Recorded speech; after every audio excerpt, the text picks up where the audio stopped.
un peu de silence, il y a un fond de bruit, un bruit de fond dans la salle qui gêne la présentation des orateurs. Merci. Donc, merci, professeur Benghanem, pour votre présence. L'HTA, au même titre que le diabète, présente de grandes pathologies qui font le pain quotidien du médecin généraliste. Professeur Benghanem, c'est professeur en néphrologie au CHU Ibn Rushd et à la faculté de médecine de Casablanca. C'est un professeur qui est impliqué dans qui préside plusieurs sociétés savantes, qui est impliqué dans la recherche et dans le social. Donc, il va nous traiter la question comment protéger un organe noble qui est le rein, parce que traiter la tension ou le diabète, ce n'est pas diminuer les chiffres tensionnels, mais c'est lutter contre la mortalité, c'est-à-dire protéger les organes nobles, cœur, cerveau et rein. Professeur Benghanem va nous montrer comment on va protéger ce rein chez l'hypertendu. Merci. En tout cas, j'espère bien. Vous savez déjà le faire. Merci, Dr Rezq, Dr Zraq et Dr Samir. Merci à l'ADN pour m'inviter encore une fois. De toute façon, je suis membre, je vous rappelle, de cette association. Donc, je remercie Monsieur le Président, je remercie Mme Raji, je remercie tous les collègues. Merci aussi au laboratoire Sotema qui sponsorise cette présentation. On m'a demandé de parler de la protection rénale chez les patients hypertendus. J'ai l'impression, ma conviction, c'est que vous savez déjà le faire, donc je vais faire plutôt un autre chemin et parler plus du lien entre l'HTA et la maladie rénale chronique. Déjà tout à l'heure, professeur Tariq Sqli vous a démontré une chose, c'est que nous avons démontré la réalité épidémiologique au Maroc. Et ça, c'est quelque chose de fondamental en termes de politique de santé. Ici, la publication qui est sortie en avril dernier. Et donc déjà, on sait qu'il y a 16,7% de la population adulte marocaine, je parle pas la population marocaine, la population adulte présente une HTA. Donc nous avons corrigé le chiffre de l'HTA au Maroc. Ce n'est pas 33%, ce n'est pas vrai. Donc je peux me confronter aux investigateurs qui ont fait. Donc c'est 17%. On est l'un des rares pays qui a, en termes méthodologiques, peut prouver ça. Et en termes de maladie rénale chronique, désolé Tariq, mais on a corrigé après la publication le chiffre. Le chiffre, au fait, c'est 5,1%. Lorsqu'on a introduit, au fait, l'hématurie, qui n'était pas introduit dans les premiers chiffres. Lorsqu'on n'introduit pas l'hématurie de la bandelette, on est à 2,9%. Mais lorsqu'on rajoute l'hématurie, d'accord, sans infection urinaire et tout, on monte à 5,1%. Je rappelle que c'est la moitié de la prévalence qui est dans la littérature. Mais il y a 3 études dans le monde qui ont confirmé les marqueurs de manière chronique. 3 études, il n'y en a pas beaucoup, et l'une des études, c'est Marema. Donc, Tariq tout à l'heure vous a parlé que, par exemple, l'HTA, c'est la deuxième cause de la maladie rénale chronique. Et on fait une très belle étude, je vous rappelle ETNA, dirigée par le professeur Chakib Njari, pour les 3 pays du Maghreb, enfin, 3 pays parmi les pays du Maghreb, Tunis, Oudzer ou le Maghreb. Chez les patients qui viennent pour HTA dans les cabinets, 2,9%, c'est drôle, c'est le même chiffre qu'a dit tout à l'heure Tariq, ont une maladie rénale chronique. D'accord? Donc lorsqu'on voit ça, on dit, bon, c'est rare, pourquoi ils viennent nous casser la tête? Je suis déjà à 20% de l'HVG. Finalement, ce n'est pas si important, c'est si rare que ça. Le problème, c'est que malgré l'insuffisance rénale, c'est une pathologie rare. Les néphrologues n'ont jamais dit que c'est une pathologie fréquente. Parce qu'il touche 3% de la population adulte. La population adulte constitue la moitié de la population marocaine, donc 1,5% de la population marocaine. Donc c'est pas, mais c'est un enjeu. On a pu calculer ça, pas nous. Ici, réellement chez l'homme et la femme, c'est le registre nord-californien. Pour 100 personnes années d'observation, vous avez 14 cas d'insuffisance rénale chronique terminale. C'est-à-dire, vous prenez 1000 malades, vous les suivez pendant 10 ans, vous avez 14 cas au bout de 10 ans. Ce qui fait individuellement chacun de nous, si on est hypertendu, on a 0,14% de chance d'être dialysé au bout de 10 ans. Bien sûr, si on survit à un infarctus ou un AVC, on ne fait pas un accident entre-temps. Donc, individuellement, le chiffre est vraiment faible. Le risque, il est faible. Il est très faible par rapport à l'AVC, par rapport à l'infarctus, par rapport à l'insuffisance cardiaque. Mais c'est un risque qui est dépendant du niveau de pression artérielle, mais surtout, vous prenez même un chiffre bas. Chiffre bas, vous multipliez par des millions, vous avez des milliers de malades. Et c'est pour ça que l'hypertension artérielle, c'est la deuxième cause de mise en dialyse au Maroc. Il n'est pas seulement la deuxième cause de maladie rénale chronique, même non dialysée. Elle est la deuxième cause de la mise en dialyse juste après le diabète.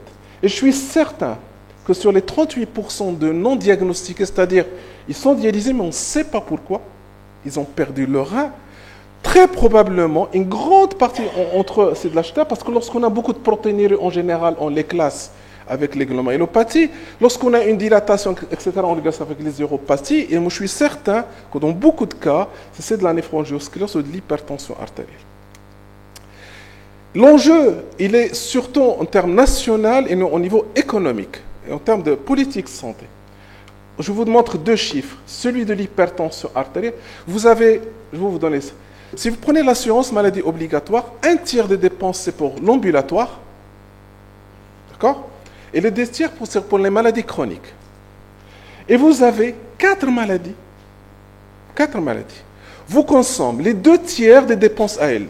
4. C'est la dialyse, enfin l'insuffisance rénale terminale, le cancer, le diabète et l'HTA. 4. Vous imaginez?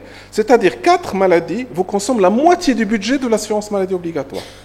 Alors si ce n'est pas un enjeu, et sur ça, vous avez, bien sûr, l'HTA c'est 27%, c'est la deuxième cause la plus fréquente de prescription en ALD.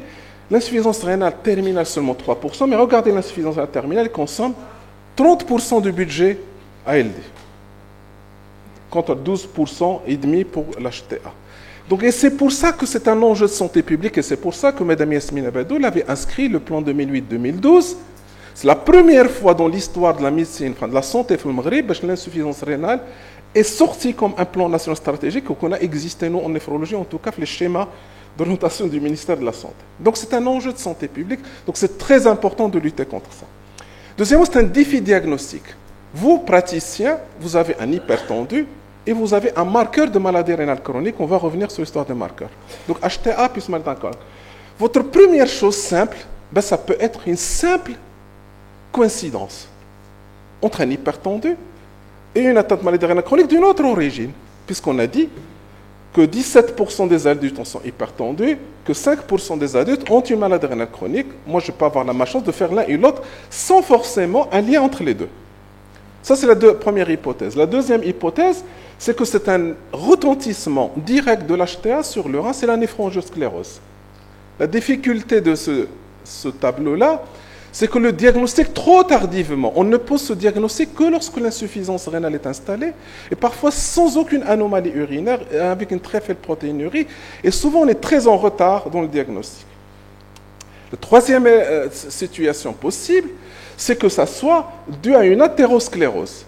Non pas dans le sens de l'HTA rénovasculaire, vous connaissez, ça c'est très rare, mais c'est souvent dans le cas d'une néphropathie ischémique secondaire à l'athérosclérose, comme il fait un AVC ou il fait un infarctus, il fait une néphropathie ischémique, et c'est ça l'intérêt, que vous fassiez l'échographie, que vous mesurez la taille des reins et que vous voyez les contours, est-ce qu'ils sont crénelés comme ça de type vasculaire ou pas, est-ce qu'il y a une asymétrie du rein, etc.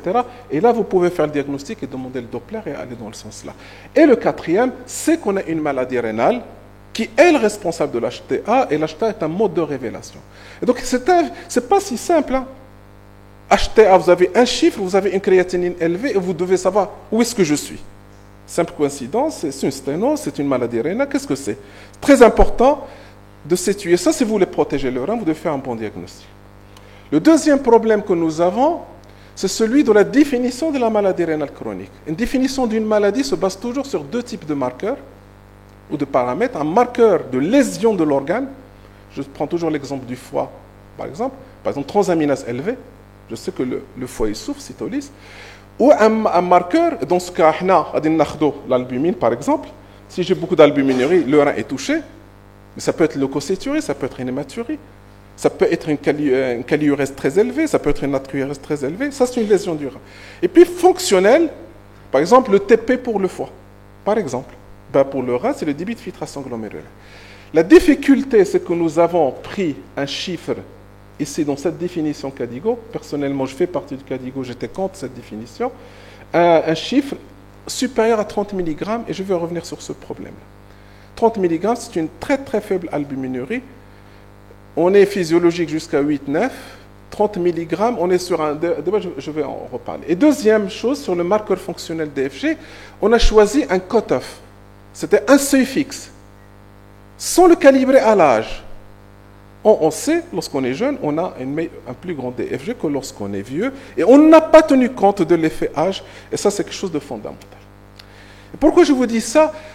Autant ou l'albuminurie, je préfère ce terme-là, au-delà de 30 mg, si vous l'avez chez un diabétique de type 1, ne vous signe pas la néphropathie diabétique. Il vous dit, au fait c'est ça, lorsque vous revenez aux articles, le premier article écrit, il vous dit, votre malade a 25 fois plus de chances qu'un normo-albuminurique de développer une néphropathie symptomatique, avec une protéinurie, que vous retrouvez à la bandelette simple, ce qu'on appelle une overt proteinuria. C'est ça ce que disait l'auteur. Mais c'est tellement puissant, 25 fois, c'est énorme. Donc on l'a pris non pas comme un marqueur pronostic de devenir de néphropathie, mais comme un marqueur diagnostique. On a oublié, toute la communauté médicale, elle a oublié que c'était un marqueur pronostic. C'est pour ça qu'on le trouve très associé au devenir cardiovasculaire. Je vais revenir. Et il est surtout aussi associé au devenir rénal. Bien sûr, avoir une microalbuminurie vous expose à être insuffisant rénal et être en dialyse. Mais il ne vous signe pas obligatoirement une néphropathie diabétique et surtout diabète type 2. Ici, Paola Fioretto, il a pris des diabétiques avec microalbuminurie, il les biopsie. Il n'y a que 30% qui avaient une néphropathie diabétique. Un tiers avait des lésions non spécifiques, ni glomérulopathie, ni rien. Et un tiers avait un rein strictement normal. Et moi, je veux que vous reteniez ça. Dans un tiers des cas, le rein est strictement normal. Alors que dans le diabète type 1, il y a déjà l'épaississement de la membrane basale glomérulaire, il y a déjà ça. Et le type 1, type 2, non. Le deuxième élément très important, ces dernières années, on commence à mettre en évidence, à se constater qu'il y a énormément de diabétiques qui arrivent au stade d'insuffisance rénale, terminale parfois, sans jamais faire ni rétinopathie ni d'albuminurie. Donc ce passage que tout à l'heure, professeur Tarskhali, qui vous décrivait, c'était les 5 classes d'homogène avec ce lien micro-albe, macro-albe, syndrome néphrotique, HTA, insuffisance rénale, dialyse. C'est valable pour diabète type 1. Pas pour diabète type 2. Il est valable pour diabète type 2 dans un tiers des cas. Dans l'autre tiers des cas, c'est des néphropathies ischémiques et le un tiers, c'est rien. Ça peut être complètement autre chose. Donc, la microalbuminurie n'est pas obligatoire, sa présence n'est pas obligatoire pour qu'on fasse attention.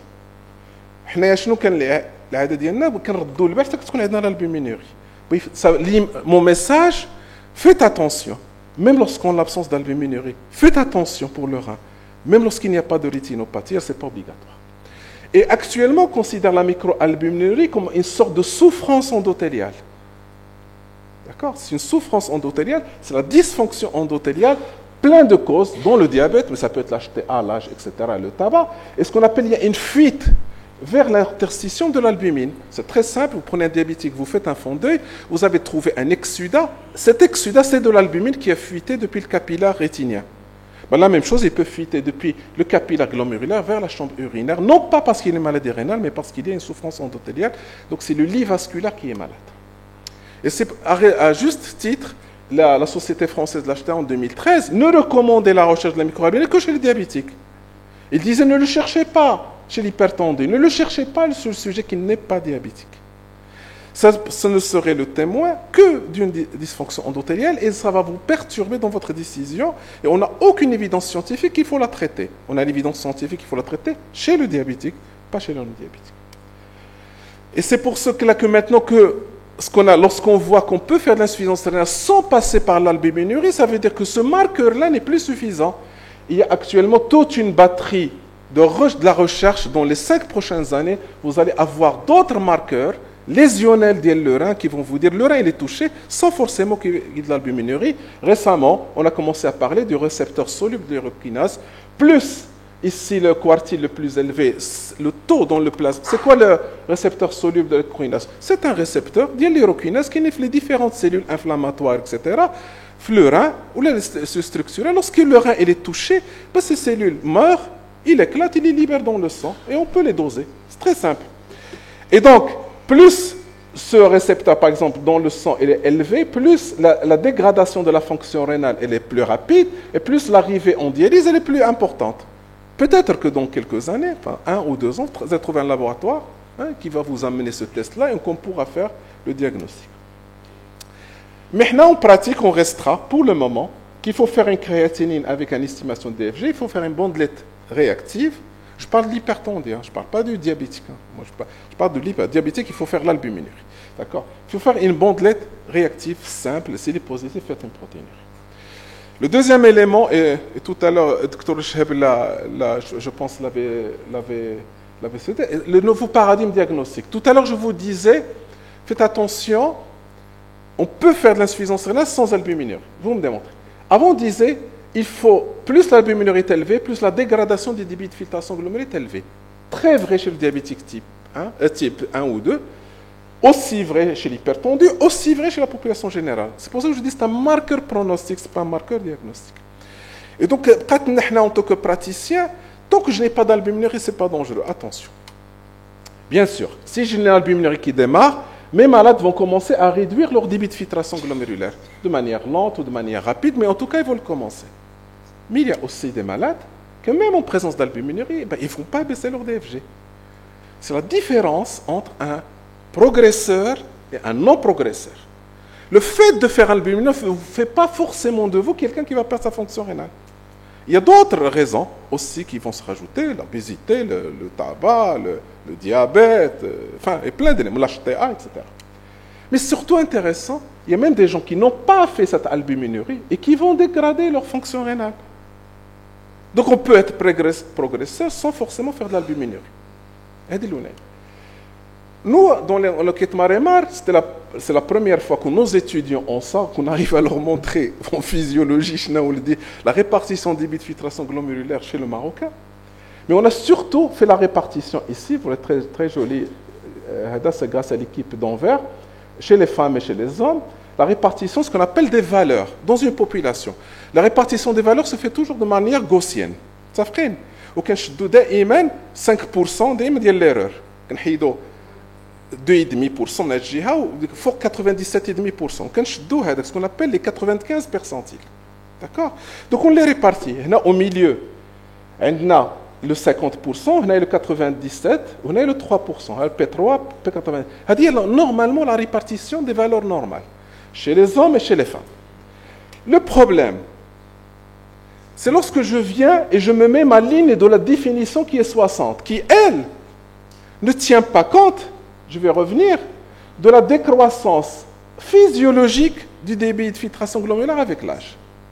Je mets une définition fixe, rigide, qui ne tient pas compte de l'âge, et je me retrouve avec des gens de moins de 55 ans qui sont normaux selon la définition, mais qui sont sous le P3. Donc ils sont hors la répartition des valeurs normales de la population. Donc ça, c'est un travail qu'on va lancer très bientôt. On va voir ces personnes-là, comment ils vont évoluer. Et très peu problème. Ce n'est pas normal d'avoir 70 ml lorsqu'on a 25 ans. Ce n'est pas normal. C'est au-dessous de ce qu'on attend. On nous a appris, c'est 120 ml plus ou moins 15 chez le sujet de 25 ans, chez l'homme de 75 kg, etc. Donc ce n'est pas normal. Probablement ces gens-là ont déjà commencé leur décroissance. Et qu'il faut les suivre, il ne faut pas dire, etc. Ce que je veux vous dire, s'il vous plaît, regardez votre créatinine. Et ne regardez pas le chiffre créatinine. Estimez le DFG par la formule MDRD. Pour le moment, on ne peut pas faire la CKD-IP au Maroc, parce qu'on n'utilise pas l'enzymatique, parce que la calibration, la standardisation n'est pas partout. Utilisez la MDRD. Et regardez votre chiffre. Si votre malade passe en une année de 100 à 90, ce n'est pas normal. Regardez, je dis 190, ah oui, il était 10, il est à 12, oui, il était à 6, il est à 9, très bien, il a perdu 20%, 30% de DFG. Donc le nouveau paramètre, c'est regarder l'évolution de votre DFG. S'il est au-delà de 1,5%, 2%, c'est quelqu'un qui perd son DFG, malgré qu'il est classé dans la définition comme normal. Et vous pouvez trouver vos malades, vous pouvez les classer comme non progresseurs, ça c'est tranquille, comme des progresseurs moyens, accélérés. D'accord? Et donc, et là, vous pouvez les classer, par exemple, moins de 3, non progresseurs ou très peu, moyens, sévères, etc. Pourquoi on vous dit ça? Ça veut dire qu'on est capable, si on démontre un déclin anormal du DFG, même si le DFG est supérieur à 60, que ce malade-là a une maladie rénale, il est en train de détruire son rein, et ça nous permettra de réagir bien avant la définition, et non pas seulement après que j'ai l'insuffisance rénale, selon la définition. Et ça, c'est le nouveau paradigme. On vous dit non pas chercher l'insuffisance rénale, non pas chercher l'albuminurie, chercher aussi le déclin du DFG. Et donc ça, c'est un nouveau paradigme que ça vient de sortir, c'est très récent, etc., qu'il faut qu'on rentre, j'allais dire, dans la définition. C'est un peu perturbant, je le conteste. Moi aussi, il m'a fallu du temps pour l'absorber. Et ça va être difficile de l'enseigner à nos étudiants parce qu'il faut toujours simplifier les messages. Mais en tout cas, c'est quelque chose que si jamais on a ça, ça veut dire que probablement il va falloir mieux contrôler le diabète, il va falloir mieux contrôler l'HTA, il va falloir regarder la nutrition, il va falloir des éléments qu'on va le faire dans le mode de vie qui vont peut-être nous permettre de changer la courbe. Autre question, faut-il revoir l'objectif tensionnel? J'adore toujours vous refaire cette plaque, vous l'avez toujours vue, mais j'adore le faire, cette plaque qui a plus d'un quart de siècle, 93. Parvig, en 83, il a suivi des malades dont il a diabétique hypertendu, arrêté le traitement, ils ont augmenté leur pression artérielle. Il les a suivis pendant 10 ans. Il a baissé leurs chiffres, bien sûr, avec une moyenne autour de 95 de pression artérielle moyenne. Par 3 antihypertenseurs, il n'avait pas d'inhibiteur système-angiotensin. Il y avait un diurétique, un bêta-bloquant, un antihypertenseur central. Qu'est-ce qu'il démontre? Il a baissé la pression artérielle. Qu'est-ce qu'il a fait? Il a baissé le marqueur lésionnel, l'albuminurie. Il a baissé quoi? La perte de filtration glomérulaire, le marqueur fonctionnel. Donc il est passé de 11 ml par an, ce qui est pathologique chez le diabétique, à 1,3 ml par an, ce qui est physiologique. Là, c'est la néphroprotection. Mon principal message, c'est qu'on peut faire de la néphroprotection simplement contrôler le chiffre tensionnel par n'importe quel moyen. Soit bien clair. L'inhibition système-angiotensin vient par la suite. Et ensuite, on a eu plein de travaux qui démontraient que plus on baissait le chiffre tensionnel, plus on avait moins de perte de débit de filtration glomérulaire, d'où les différents recommandations 130-80, 125-75, etc. Et je veux vous dire, c'est toujours vrai. C'est pas vrai. Ce qui n'est pas vrai, c'est que si vous laissez votre malade au-delà de 140, il perd beaucoup de débit de filtration glomérulaire, la systolique. La diastolique n'a pas beaucoup d'effet. Ce qui est vrai, c'est qu'il vaut mieux laisser votre malade entre 120 et 130. Ça, c'est sur les vétérans. Et globalement, entre 70 et 80. C'est pas bon de baisser à moins de 60 de diastolique. D'accord? C'est pas bon. Ce qui est vrai, ce qui va décider de l'objectif tensionnel n'est pas le rein, c'est le cœur. Parce que si on regarde d'un point de vue des néphrologues, pour plus vous baissez le chiffre tensionnel, mieux c'est. Ici, c'est selon les tranches d'âge, et vous voyez qu'à chaque fois, c'est linéaire. C'est linéaire. D'accord? Plus vous baissez, moins vous avez d'insuffisance rénale chronique terminale. Là, mais la limite, les néphrologues. Par contre, au niveau cardiaque, la mortalité, à un certain moment, la mortalité, elle monte. C'est ce qu'on appelle la courbe J. Quel que soit l'âge, elle est plus adoucie chez les sujets très âgés. Mais quel que soit l'âge, vous avez cette courbe. Donc finalement, qu'est-ce qui va décider? C'est la mortalité cardiovasculaire, c'est l'infarctus. Pourquoi ça? Je l'ai déjà dit. Vous avez ce système linéaire dans 2 organes, le rein et le cerveau. L'insuffisance rénale et l'AVC, parce que c'est 2 organes qui ont une autorégulation de la circulation, ce qu'on n'a pas le cœur, par exemple. Donc lui, il est capable de protéger le rein, de protéger le cerveau, ce que le cœur ne peut pas faire. Et c'est pour ça. Et c'est pour ça qu'il faut suivre les recommandations globales de l'HTA sans forcément, donc ne jamais être, par exemple, inférieur à 120, c'est dangereux, etc., inférieur à 70. Et donc, on va rester sur les recommandations. Lorsqu'on a une forte protéinurie, moi, je suis pour qu'on soit une systolique à moins de 130, d'accord? Mais lorsqu'on n'a pas de protéinurie, 140-90, c'est suffisant, d'accord? Mais en pratique, le problème, c'est que nous ne contrôlons que 17% de nos patients hypertendus. Ça, c'est l'étude ETNA qui était conduite par le professeur Shakib Njari. D'accord? Mais ce qui est qui pose problème. Et ça, cette belle étude du docteur Al-Alami Si Mohamed, professeur Al-Alami Si Mohamed, c'est la score study, il a suivi des patients, c'est intéressant, patients incidents, la première fois qu'il les voit, il les suit. C'est ce qui est en bleu. Il les inclut. Ils sont tous hypertendus, vous voyez, au-delà tous 140-90. Il les voit 3 mois après. Une partie est contrôlée, l'autre partie n'est pas contrôlée. Il a eu un taux de contrôle de 47%. C'est normal, c'est le professeur Mohamed Al-Alami. D'accord? Donc il a les meilleurs taux. Mais ce qui, par contre, ce qu'il demande aux médecins qu'il suit, qui suivent ce malade, qu'est-ce que vous faites? Normalement, lorsqu'on ne contrôle pas, qu'est-ce qu'on fait? Soit on augmente la dose, ça n'était que 15%, soit on change de médicament, c'était 13%, soit on associe à notre médicament, c'était 3%.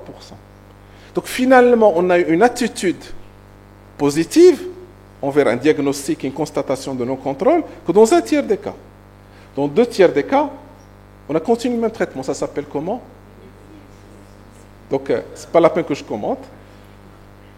Et ça, on doit changer.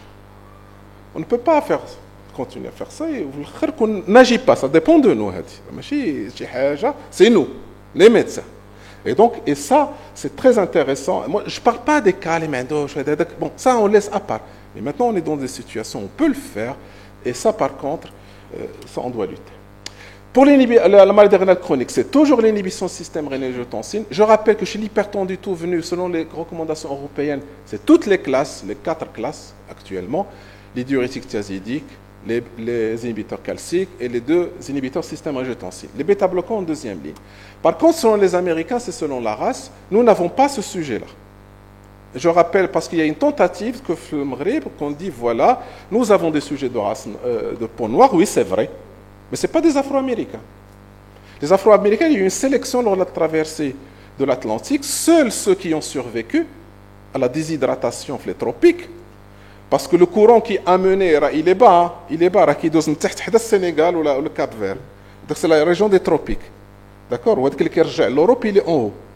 D'accord? Les tropiques, ce sont tous déshydratés, ils ont fait des arrêts. Seuls ceux qui ont un système épargneur de sodium, qui arrivent à réabsorber beaucoup de sodium pour garder le volume, donc ce sont des gens qui réabsorbent beaucoup de sodium, les Afro-Américains, et donc c'est pour ça qu'ils sont sensibles aux diurétiques. C'est pour ça qu'on leur propose les diurétiques en premier et non pas l'inhibition de l'angiotensine. Donc ce n'est pas valable chez nous. Comme je ne suis pas très d'accord avec NICE, moi je suis plus ce qu'on utilise les quatre classes ensemble. Pour la maladie rénale chronique, on a toujours l'inhibition du système rénine-angiotensine tel que soit, d'autant plus que ce soit les 2 grandes études qu'on a eues. On a eu l'étude rénale et on a eu le programme PRIME qui nous donne des évidences scientifiques, ça date de 15 ans, c'est toujours valable, ce qu'on peut corriger l'albuminurie dans un tiers des cas, en inhibition système rénine-angiotensine, c'est passer de la micro à la normale, ça existe. Ce qu'on peut prévenir le passage à la macroalbuminurie, la même chose on réduit d'un tiers des cas. Ce qu'on peut réduire la macroalbuminurie de 30%, ça existe. Et qu'on peut retarder l'insuffisance rénale chronique terminale. Tout cela est démontré, tout cela c'est valable jusqu'à maintenant. Même j'ai reproché à Sotema et à d'autres laboratoires et à Sanofi et à d'autres qu'on n'a pas encore conduit ça. Il me dit, bon, personne n'est venu encore, j'allais dire, démontrer le contraire de ça, donc on continue sur la même chose. Et bien sûr, je rappelle qu'il faut toujours associer, on a besoin d'un moyen de 3 médicaments, et toujours associer avec un diurétique un inhibiteur calcique. Les bêta-bloquants seulement en prévention secondaire d'un accident cardiaque. Lorsqu'on a déjà une cardiopathie, là, bien sûr, il devient obligatoire. Et enfin, je terminerai par ce qu'avait dit tout à l'heure le professeur Sqli, c'est que probablement il y a un modèle de soins réinventé. Je sais qu'il y a des expériences pilotes que c'est des Hetman, je sais qu'il y a une Jdida, je sais qu'il y a une FES, Foujda, ils ont aussi un excellent centre intégré, mais ça reste des centres d'excellence limités dans leur espace géographique et ça dépendait souvent de la volonté, j'allais dire des cadres médicaux locaux. Alors c'était pas une politique nationale, ça a été parce qu'il y avait des femmes et des hommes marocains qui ont décidé, eux, de changer la donne, qui ont intégré les choses. Il y a une semaine, j'avais montré cette plaque, moi je ne vais pas montrer tout, c'est que le devenir même, la chance de devenir insuffisant rénal dépend aussi d'autres choses que la théologie de la maladie rénale, que de la pression artérielle, que de la glycémie. Elle dépend par exemple Est-ce que de l'activité physique? Si vous êtes de l'activité physique, vous avez moins de risques de passer en insuffisance rénale chronique terminale. Dépend de la prise d'alcool. D'accord? Dépend de votre niveau d'éducation, enfin de formation, de scolarité institutionnelle. Parce que vous comprenez mieux votre traitement. Et dépend aussi, est-ce que vous avez un bon réseau social? Est-ce que vous avez des copains? Vous avez des amis? Vous avez ça? Et ça, c'est très important. Et comme disait tout à l'heure Tariq Sqelli, c'est que nous avons proposé en 2011, c'était 3 sociétés de diabétologie, d'endocrinologie, l'HTA et la néphrologie.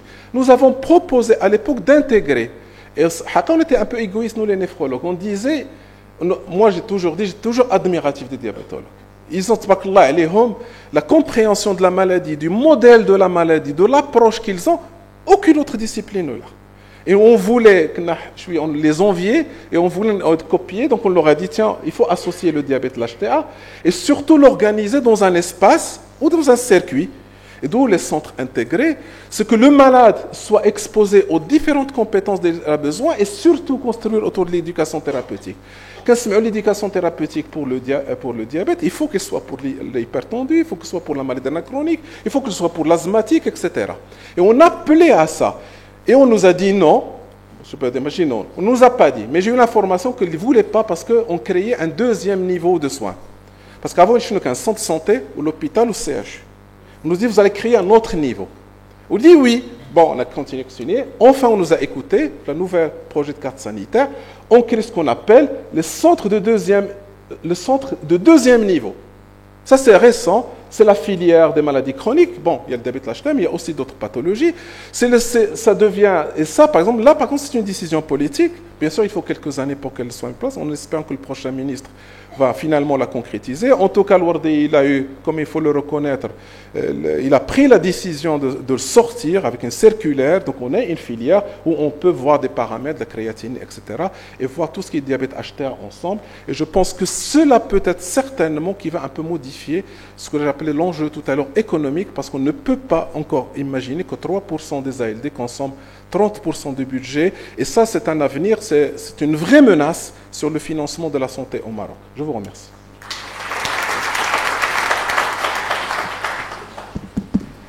Donc, tout d'abord, on remercie vivement les laboratoires Sotema pour leur symposium et leur soutien pour l'ADN et pour la formation médicale continue. Merci. Et s'il y a des questions dans la salle. Merci, monsieur le professeur Benralem. J'ai 2 petites questions. La première, est-ce qu'il y a une prédisposition génétique chez les patients progresseurs? S'il vous plaît. Oui.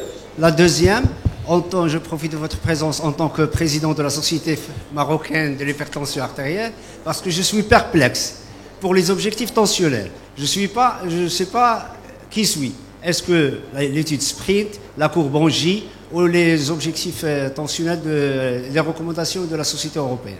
Merci. Alors, oui, il y a prédisposition génétique, oui, mais elle n'est pas dans le sens monogénique. C'est-à-dire qu'il y a un gène ou pas. C'est un ensemble. C'est-à-dire de plusieurs types de gènes. Avec l'exemple, par exemple, le génotype de l'enzyme de conversion de l'angiotensine, on le sait. Il y a les insertions, délétions. Donc, on peut faire ça. Ça existe, oui, c'est vrai. En pratique, c'est lorsqu'il y a dans la famille quelqu'un qui a fait un diabète, un accident cardiovasculaire ou en dialyse, sachez que votre malade a une prédisposition génétique. Donc, vous mettre un génotype. L'interrogatoire.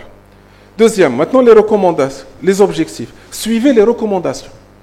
SPRINT n'a pas répondu à la question que vous dites. SPRINT s'est adressé à des personnes qui ont un très haut risque cardiovasculaire. D'accord? Qui ne sont pas forcément hypertendus. Parce que la limite à faire, c'est 130, je rappelle. Qui a exclu ceux qui ont une protéinurie au-delà du gramme. D'accord? Donc, il ne répondait pas à cette question. Il répondait à la question, est-ce que si on a baissé ça, on réduisait la mortalité? La réponse est oui. Dans ce groupe-là. Donc, il te faut des patients à très haut risque cardiovasculaire, chez qui vous baissez à ça, oui. Mais lorsque vous voyez les études SPLIT, ça n'a pas changé l'évolution rénale.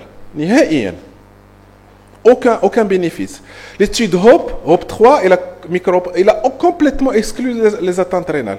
Donc, on n'est pas concerné. J'allais dire, l'hypertendu avec atteinte rénale n'est absolument pas concerné ni par sprint, ni par hop 3.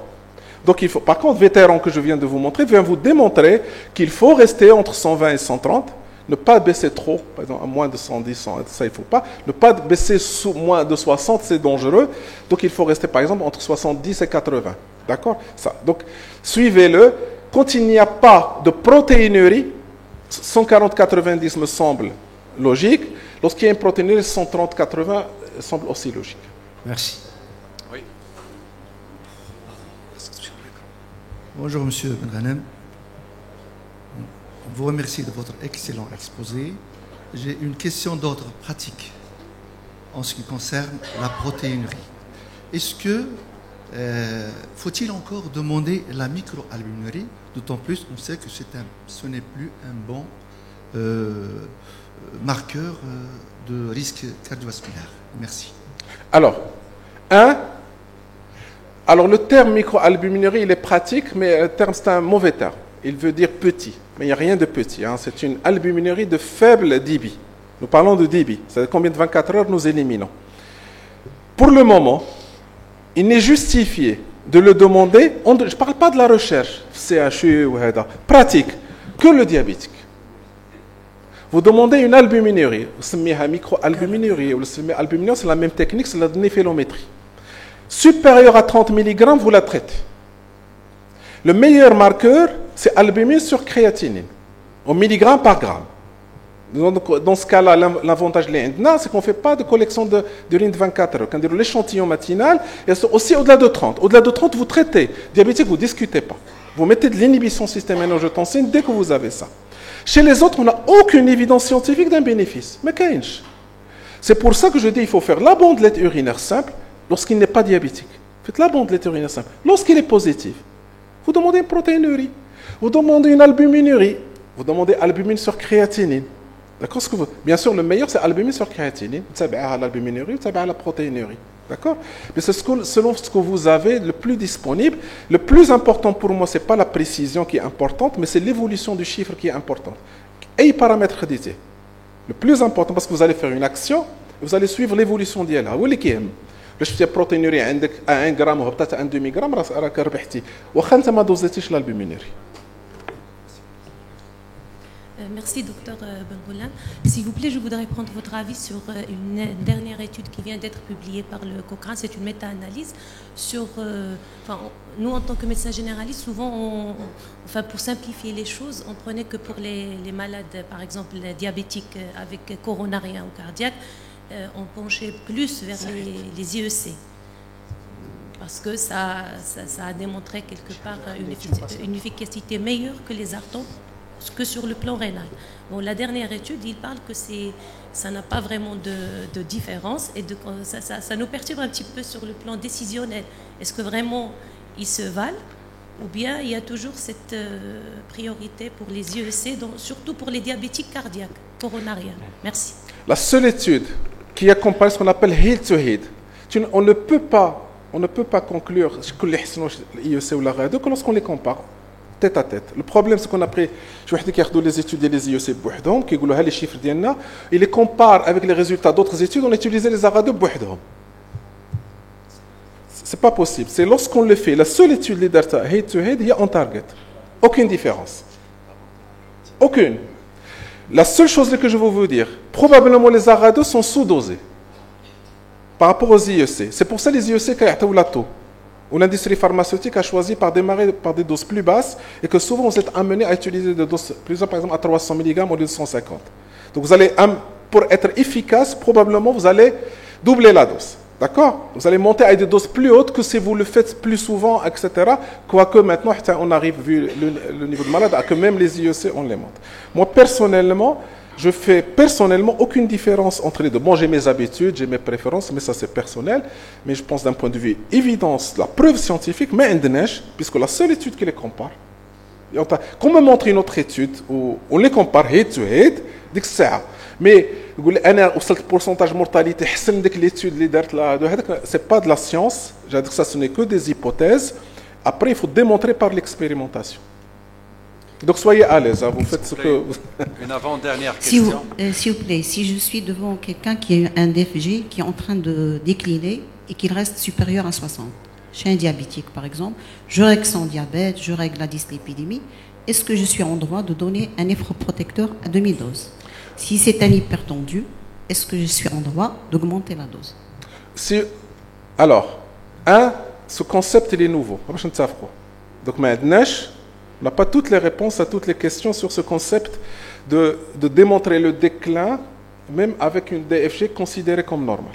Ceci dit, si j'ai un diabétique, il est à 100, il passe à 80, ou il passe à 85 en une année, je vois ça. Donc, je passe par la glycémie, la pression artérielle, Ensuite, pour la pression artérielle, vous avez le droit d'utiliser l'un des 4 médicaments. Vous comprenez?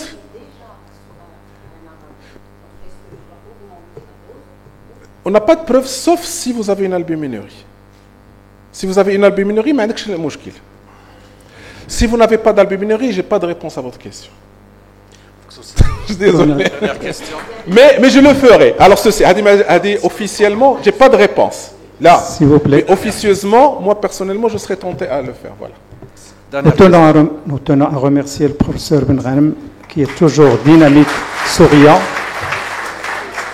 Et c'est Benrahnem, j'ai une petite question. La dernière question, mais... Je tenais juste à te remercier pour ton dynamisme, ta fidélité et ton sourire. Une petite question, s'il vous plaît. Doit-on toujours faire confiance au dosage colorimétrique classique alors qu'il y a maintenant des laboratoires qui utilisent la méthode standardisée IDMS? Là, bien sûr. Moi, si j'ai un laboratoire qui fait standardisé, je vais au standardisé. Ça, c'est... Sans doute. Maintenant, si parce qu'il y a peu de gens qui connaissent ça. Ah oui. Mais maintenant, si je n'ai pas le choix, évidemment, je vais suivre l'évolution de la créatinine non standardisée. Et quelle est la moyenne pour la durée, la moyenne de surveillance de la créatinine chez un diabétique qui commence à décliner son DFG? Une fois par an, par trimestre? Ça dépend. C'est les très rapides, c'est tous les 3 mois. C'est les moyens, 6 mois. C'est les bas, c'est 1 an. Merci beaucoup. Voilà, on remercie une fois les laboratoires Sotema pour leur symposium et bien sûr professeur Benrahnem. Donc on a une pause maintenant et 20 minutes de pause s'il vous plaît. Merci.